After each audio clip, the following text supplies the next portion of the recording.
जब बाप का साया सर पर ना रहे तो सगे रिश्तेदार किस तरह सर से चादर उतार लेते हैं और थाने औरतों के तहफ़्फ़ुज़गाह की बजाय उनकी बदनामी का बायस बन जाते हैं। ऐसी ही एक मज़लूम पहुंची दुनिया टीवी और सुनाई अपनी कहानी।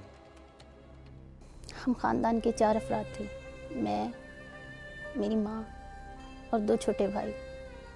बस आरी उम्र बाहर रहे। उन्होंने जो कमाया उस पर उनके बहन भाइयों ने अपना मुस्तकबिल तो बना लिया, लेकिन हमारे बारे में कभी ना सोचा। बीमार होकर अब्बा मुल्क वापस आ गए। जिन बहन भाइयों को वो सोने के निवाले खिलाते थे, उन्हीं को चुभने लगे। मकान मुश्तरका था, लड़ाइयाँ रहने लगी।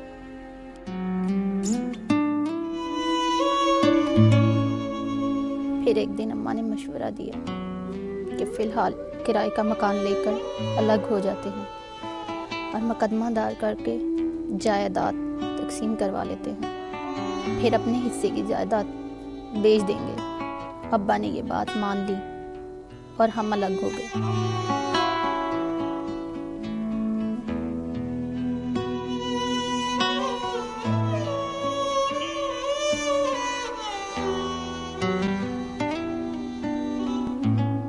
लेकिन अल्लाह को कुछ और ही मंजूर था।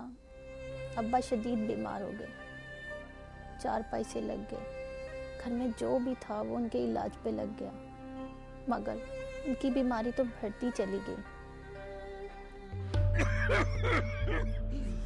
मैं, अम्मा और भाई मेहनत करके जो कमाते वो अब्बा की दवाई पर लग जाता।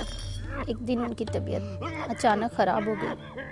अम्मा भाइयों को छोड़ने दूसरे शहर गई थी, जहाँ वो मिल में दोनों मजदूरी करते थे।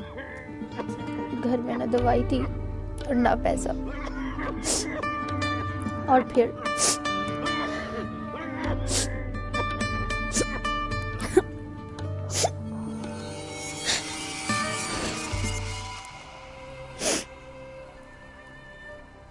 अब्बा की वफ़ात के बाद लोगों ने मेरी फूफी और चाचा को समझाया कि ये 3 बच्चों का हिस्सा उनको दे दो, मगर उन्होंने किसी की न सुनी।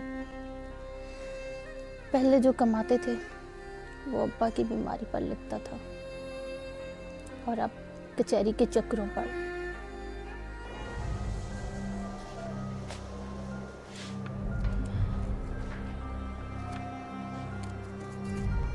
इतनी देर लगा दी अम्मा? बस बेटा, तेरी मासी रजिया से बातें करते करते टाइम का पता ही नहीं चला। क्या कह रही थी अम्मा? कह रही थी कि साजिद को तेरा कचहरी के चक्कर लगाना बिल्कुल पसंद नहीं है। क्या मतलब है अम्मा? मतलब क्या बेटा, मैंने उसे कहा कि देखो ना, मैं हूँ अनपढ़ और शकीला थोड़ी पढ़ी लिखी है, तो वो वकील की बातों को अच्छी तरह समझती है, इसलिए मजबूरी वो जाती है। फिर क्या कहा? फिर क्या बेटे, वो कहने लगी कि लोग तरह तरह की बातें करते हैं। वैसे भी बेटा देखो ना, तुम साजिद के निकाह में हो, उसे तो बुरा लगेगा ना। ला मेरा बेटा, ये प्याज मैं बनाती हूँ, तुम जाकर चावल देख लो। साजिद हमारा रिश्तेदार था, उससे मेरा निकाह उस वक्त हुआ था जब हम पर अच्छे दिन थे। अब्बा ने ही उसे बाहर बुलवाया था। उसके ख़ानदान वाले बहुत लालची थे। अब हालात बदले तो उनकी आंखें ही बदलना शुरू हो गई। कचहरी जाना मेरी मजबूरी थी। एक दिन मैं तारीख भुगत कर वापस आई तो क्यों मेरी इज्जत खाक में मिलाने पर तुली हुई हो तुम? साजिद, क्या हुआ है? शरीफ घरों की औरतें अदालतों के चक्कर नहीं लगाती। तुम जानते हो हम पर क्या बीत रही है? मेरी मदद करने की बजाय ऊपर से मुझे ही बुरा कह रही हो। साजिद और उसकी माँ के कान मेरी फूफी भरती थी। उसकी यही कोशिश थी कि हमें ज्यादा से ज्यादा नुकसान पहुंचे। तुम किन के इशारों पे नाच रहे हो? मैं किसी के इशारों पर नहीं नाच रहा। जब अब्बा जिंदा थे, बाहर थे, तब तो तुम्हारा लहजा कुछ और था। अब फिर अपने बाप का एहसान जताओगी मुझ पर? क्यों बात को बढ़ा रहे हो? आज के बाद तुम नहीं जाओगी, बस। और फिर एक दिन अदालत में मेरी चाची और फूफी ने अम्मा को काफ़ी बेइज्जत किया। जब मेरे भाइयों को इस बात का पता चला तो उन्होंने फ़ोन करके खूब सुनाई, चाची और फूफी को, और धमकियां भी दी। लेकिन अगले ही रोज़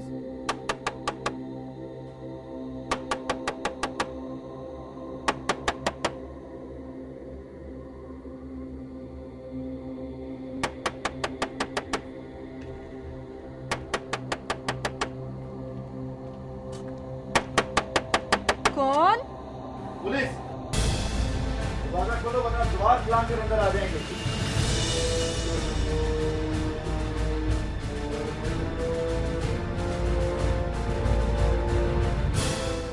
पुलिस वाले मुझे और मेरी माँ को थाने ले गए और एक रात हमें थाने में रखा गया और कहा उस वक्त तक नहीं छोड़ेंगे जब तक तुम्हारे भाई पेश नहीं होंगे। अगले दिन मोहल्ले के कुछ मोअज़्ज़िन थाने जाकर हमें वहां से छुड़वा लाए। साजिद ने फ़ोन पर मुझसे बहुत से सवालात पूछे और मैंने बहुत सी सफाइयाँ दी।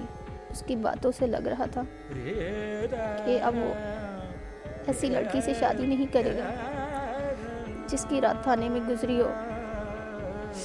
अब फैसला मुझे करना था।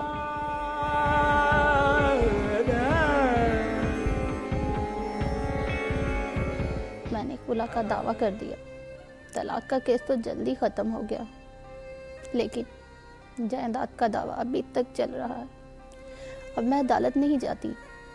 भाई तारीख भुगतने जाते हैं, लेकिन छुट्टी करने पर उनकी तनख्वाह कट जाती है और केस का भी पता नहीं कितने साल चलेगा। ना खामन शकीला का रहा और ना पुलिस उसे तहफ़्फ़ुज़ दे सकी। शकीला जैसी कितनी ही औरतें पूछती हैं कि उनका केस कितने साल चलेगा। थानों में उन्हें शौहर की हमदर्दी और गम गुसारी मिलनी चाहिए थी या तलाक। एसपी मूसा पूछता है कि हम पुलिस और अदालतों के निज़ाम की खामियों को कब दूर कर पाएंगे। अगर आप भी ऐसी ही किसी कहानी के किरदार हैं या आपके साथ भी हुई है कोई नाइंसाफी, तो खामोश मत रहिए, बोलिए, अपनी कहानी सुनाएं, एसपी मूसा को बताएं। हमें एसएमएस करें, पीएफ लिखकर स्पेस दें, अपना पैगाम लिखें और 3031 पे हमें भेज दें, या फिर हमें ईमेल करें। हमारा ईमेल एड्रेस है policeFile@dunianews.tv, या फिर हमें खत लिखें।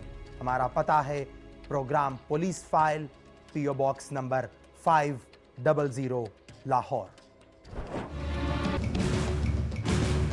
ब्रेक के बाद देखिए कराची का ज़मीर कातिल, भयानक वारदात में है किसका हाथ।